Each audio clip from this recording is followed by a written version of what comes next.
Welcome to April's 50 Blades of Grass, getting all the dirt.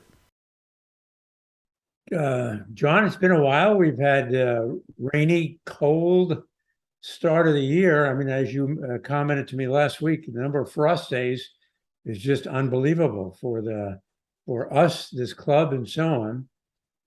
But we've had some 62 frost beautiful, days. but we've had some beautiful weather, and Right. all that rain has paid off. The course is looking beautiful. It really is. Well, it's definitely spring out there. The grass is growing. Right. We've got all our practices lined up. As a matter of fact, we're probably a little behind. Yeah, yeah, because of all the rain activity. Well, there are a couple of things that kind of popped into my mind that I thought people may have these questions. I see around a lot of young trees with these bags. What is the purpose and for those bags? So those are called gator bags, and they're just a big bladder to hold water to help them as they're growing in on some of these soils. It's more of a kind of a old-fashioned drip system. They've got micro pores on the bottom of the bags that they fill up with about 20 gallons, and it's just a slow drip to the root zone. Oh, that's neat. I didn't know that. So it's really a fully self-contained thing with the ability to weep out at the bottom. Right. Right. And so when you plant them, you put that in the root ball into that bag and then the drip system and go from there? They attach around the trunk of the tree. They zip up, and it's just that they have to be filled back up, depending on how much you want to water, Okay. several weeks or so. All right. Good. Good to know. All right. Now we know. Second question that kind of popped in my mind was I noticed on hole number 15 on the left side, there seems to be surveyor markings and so on. Am I guessing right? Or is that something that the property owner is doing or we're doing? On number 14, On 14, when you make your first shot, you're down at 185 yards from the stream. There's that big placard on there. If you go to the left of the cart path, you see stakes and looks like surveyor stakes, but I'm not sure. okay, that is a homeowner's. So the homeowner did a survey. He wants to put a fence up to do some landscape work in his backyard addition. Okay. And anything that happens, though, has to be approved by the HOA and certainly the club itself. Okay. So by Mark Cordone's group as well as the club itself. So there will be a fence down at that lower level eventually. We don't know yet. Spoke to the homeowner. Don't have any design plans yet. And again, that's still under review. Okay. Well, He had marked, so he puts his preliminary lines out. We yes. mark irrigation that may be within his property line or may be affected by the new, hardscape that might go in. Okay. All right. And those are the two questions that popped in my mind, but maybe looking at a short-term view, what are some of the internal projects that you're planning?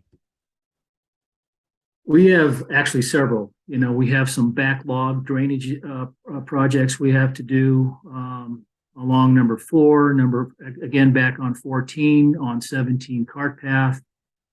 We have a satellite to move on number 12, 12 back of 13T. That homeowner is putting in a fence, and the satellite is actually within his property line.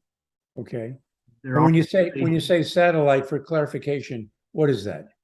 That's our irrigation control box. Okay. So that physically has to be moved. Wires have to be relocated. Okay. It's a little bit of work. Right. Well, Carlos is a good man for that, right?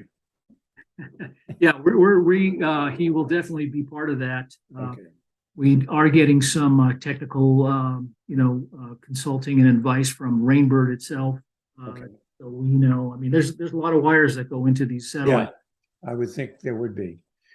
Right. So it looks like with all the bad weather that we've had unpredicted, the changes on the tee box on 18 is going to be pushed out. Is that fair? The contractor will be here Monday on the 10th, Okay, if not tomorrow. So he'll be out. He'll serve. He'll take a look at it, see where he can mobilize his equipment, and then start first thing Monday.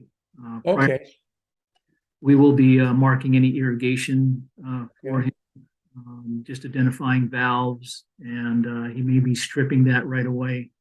That's part of the biggest part to start with is just stripping the site. so looks like you're able to squeeze it in then. He thinks he's going to do it in 2 weeks. So Okay, the future rains, cross our fingers. I think he can do it. yeah. And me looking at the weather forecast, we do have some rains predicted, but it seems to be very light and very little, so it That's probably right. won't have a big impact. I Now, hope not. will the project to go down to the practice area? I understand he's doing that. Will he do that as well? No, not at this time. We'll see how much he can do. I mean, that is an option to do. We have discussed looking at that chipping green bunker, Yes. but we'll see how much time he actually has. Okay. So, barring anything that may pop up on 18, we'll see how it goes. Okay. You may want to comment a little bit about the lack of parts, not able to get parts. I know it came up in a discussion we had about the water fountain on 16 and also the mower, but just given the membership and appreciation of what those issues are. Yeah, I mean, it's industry wide. It's we've been waiting for equipment still that was ordered almost a year ago. Hmm. We have vehicles that have to be replaced, mowers that have to come in, and I'd like to say it's a supply thing, but it's just minor parts to these or components to these vehicles and mowers that are just not in. Then it Right. takes weeks to get them to our local vendor who has to prep the equipment before they send it to us. So, like I said, we've had vehicles that were supposed to be here in October, and they were actually ordered by Dean. Yes. Wow. Right. So, and we're still waiting for a triplex mower for the greens and it's unknown at this point. And a simple thing as you mentioned, the fountain on 16, those parts have been ordered. We were given a 3 to 6 week window for them to get these little small parts in. And unfortunately, we have to go through the manufacturer, which is down in Wisconsin or North Carolina, somewhere back east, Okay. just for these components, because we call our local suppliers, they have to get them, and there's a lead time for them of Yes. several weeks. So it's really frustrating. Now, when we talked last week, you said that one of the rough mowers was down because of that. Is that still the case? No, so we managed to get that machine up and running.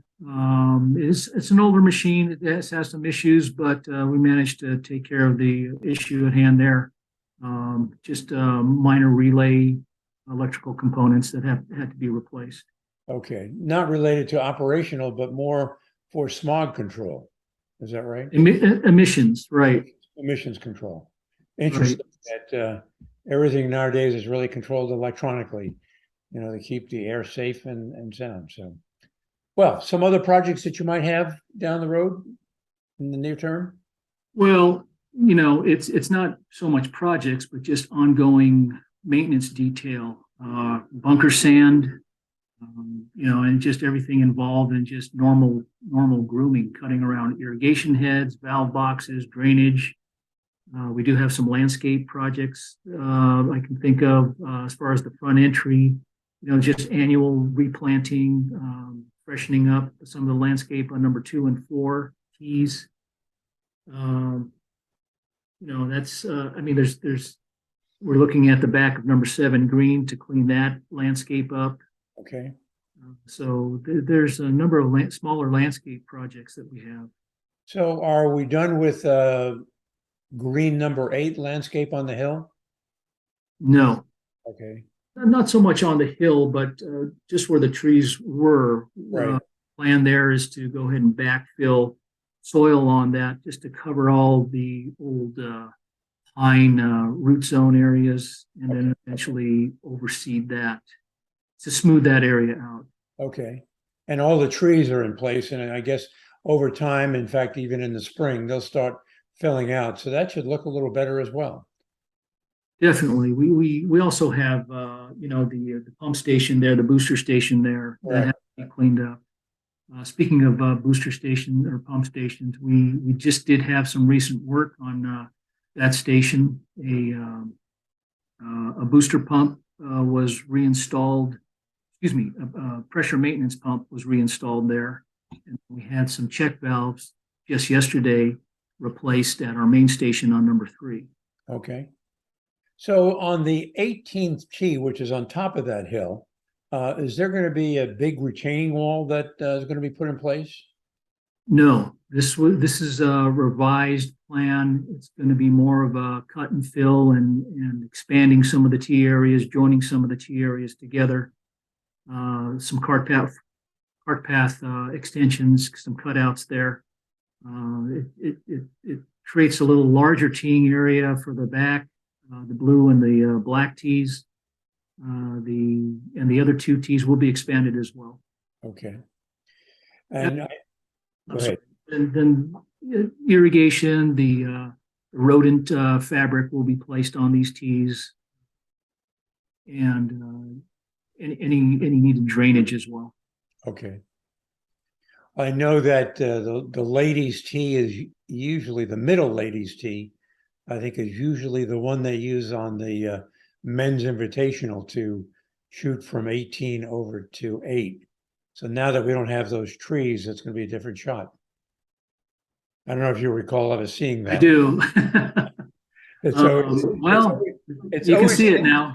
It's always an interesting thing because I've, of course, videoed a lot of that, and many of the players overshoot it. They just can't get used to that, the distance, the drop, and they're usually over the bunker on the far side. But it's a fun to watch thing.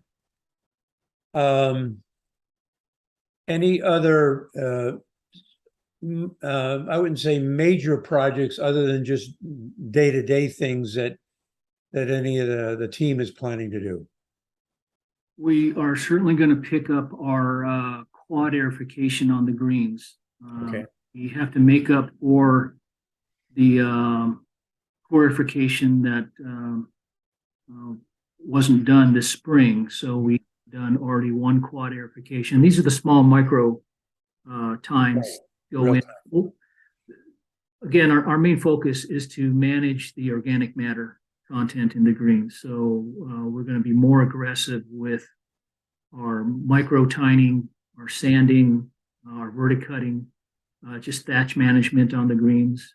So you'll see a lot more sand this season. Not noticeable sand, but what we have to do to create the root zone that we want.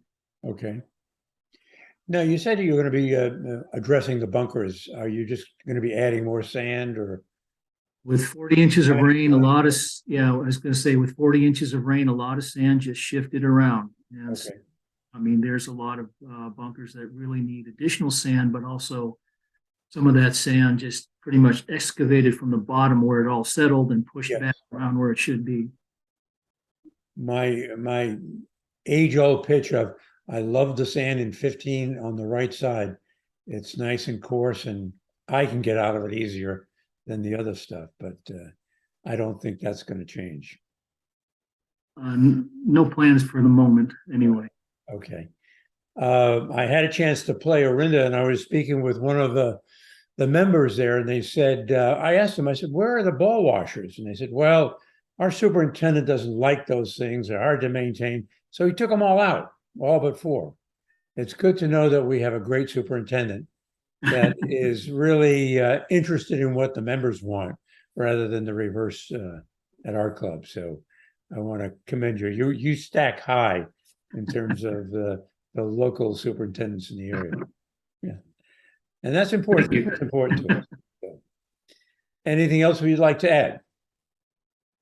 It's going to be a busy spring or into early summer. We do have planned, just more aggressive solid tine aerification, just prepping for summertime conditions.